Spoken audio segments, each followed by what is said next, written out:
I saw one of my partners in the chat, and I wish he would come up so he can tell you what I gave him at his wedding and what I've done to all of my friends. It's if I like their girls, I give them a really nice wedding gift.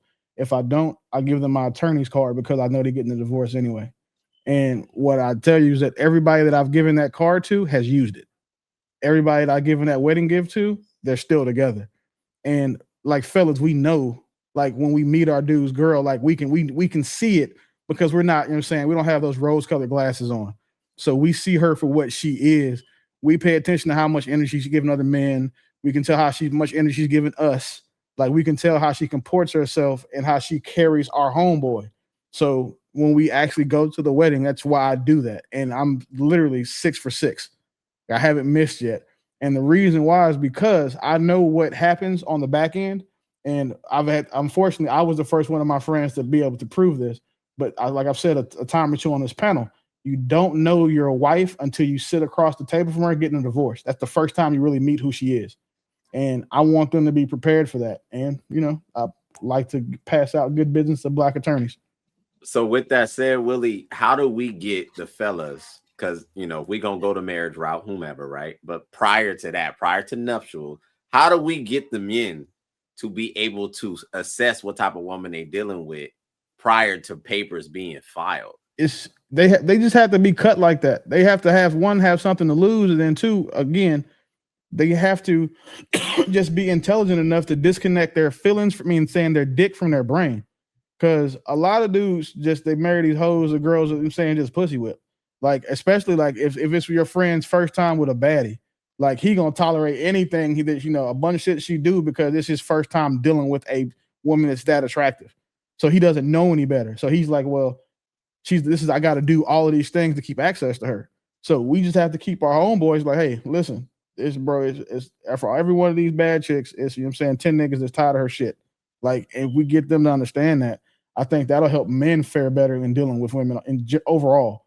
Because what happens is these guys, again, I'm of the mind that the majority of relationships that men are in are just so they can have consistent access to sex. I would say that 51% of those relationships are like that. And then also, I would extrapolate that further to say that the majority of marriages are the same thing. Is because the men just don't want to they don't want to take the loss. They don't want to lose their investment of time with their wife because, we said last time, a husband is just content. He's not happy. So like, he's okay. It's not bad enough for him to leave yet. And I think that that's just something that men are just taught to do. Like we've all got hoodies from high school. I mean, you could probably be saying you got your favorite draws, may got a hole or two in them. You know what I'm saying? Like we all have things that we held on for way too long. And men are taught to do that. They're taught to keep things. And that applies to our women as well. I think I'm kind of confused a little bit. I think that men and women are just moved differently. We think differently, we move differently, right? Because I'm gonna be honest with you. If I see my friend is being mishandled by a man, I'm gonna tell her how I feel. Now, does that mean I'm gonna wish ill on them? I may give her advice, go to him and say this, or I may give advice. I'm never gonna want my friend to be out of a relationship. Most of my friends are married and they don't come to me about their marriage. They're in happy marriages. But my single friend, if there's an issue, like this is no lie, I have a single friend right now in a relationship with a man, long distance for over 8 years, and she's not even allowed to go to his state to see him. You think I'm not going to give my opinion on that as a friend? Now I will support any decision she decides to make. I'll be there for her, but of course I'm like, that's just what friends do, right? So am I trying to sabotage the relationship? Absolutely not. It sounds like he's sabotaging the relationship, not me, but I think that's what friends do. Now, if I'm hating on somebody, I think it was Jay mentioning, if it's petty things, absolutely not. That is hating, right? But if it's major things that you think that person will regret, I think as a friend, you should probably just speak, not in a way of being harsh. Absolutely, you should definitely respect the relationship, but it's okay to give an opinion as a friend on maybe something they don't see. That's just me. I don't see, and I understand men do things differently. We're not the same.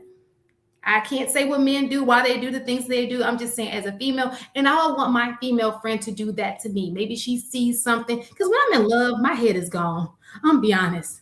He can't do no wrong, right? Now, when it shit hits the fan, I'll be like, damn, I was stupid. For like 6 years, I was stupid. And people tried to tell me, I just wasn't willing to hear I was stupid. But I appreciate them at least trying to help me see that I'm being stupid. You feel me? And that's just how, I feel about that situation. Other than that, with the talking on the panel, I couldn't hear, I couldn't understand half of the stuff they were saying, but I get it. I think I get it.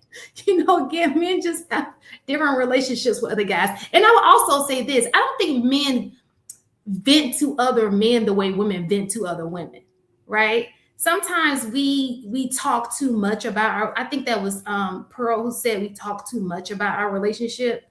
And if a person's always hearing you venting in a bad way about a person and that person cares about you, I'm like, wait, what are you doing with yourself? You should definitely be celebrating the good and the bad. It's okay to say, okay, these are happening. But if they hear all these great things about your mate and they just hear a few bad things, obviously you're going to think, oh, well, that's something small. He's usually this way. That's just me, though. I'm yapping right now, but that's my opinion on it. I was just thinking more like the friendship conversations. A lot of the times, from what I've experienced, like women withhold the great things about their guys. They just talk shit about them. And then the guys on the opposite end, I mean, they do talk to their guys, but it's not a continuous thing. Like, they really got to be going through it, right? They had their conversations and then they move on. Women, it's continuous. Girl, he on that shit today, and this 50, like, I done heard 52 different things from you this week. Like, I don't want to hear that. And then, like I said before, a lot of people don't want you to be a friend. They want you to be an enabler. They don't want you to be a real motivator. They want you to co-sign whatever they got going on. That's why, once again, I ain't got time for the female friendships like that. Because if you want to have your roundabouts and do stupid shit, that's what you want to do. Like you were saying, a real person or a real individual, they're going to tell you. But at the same time, we already know people are going to make their choices anyway. That ain't no different than you saying, girl, I saw your nigga cheating in the club. You still know she's not going to leave him. You knew that before you opened up your mouth and said that. So you going to approach the man doing all, you ain't got to do none of that. That's why I said from the beginning, mind your business. They ain't got nothing to do with you. Being a friend is being on the sideline and only giving an opinion or giving what you feel when you ask for it.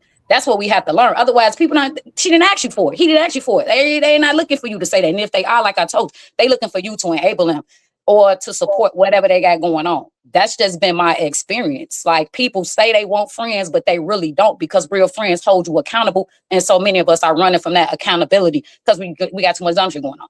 So like I said, you don't really want a friend. You want a co-signer. And I don't get down like that. So like I said, I'll mind my business over here and you can keep doing that over there. But don't say we friends, and then when it's time for me to be a friend, you trying to tell me the conditions of me being a friend. I'm not going to do that. So you can have it, though. I land.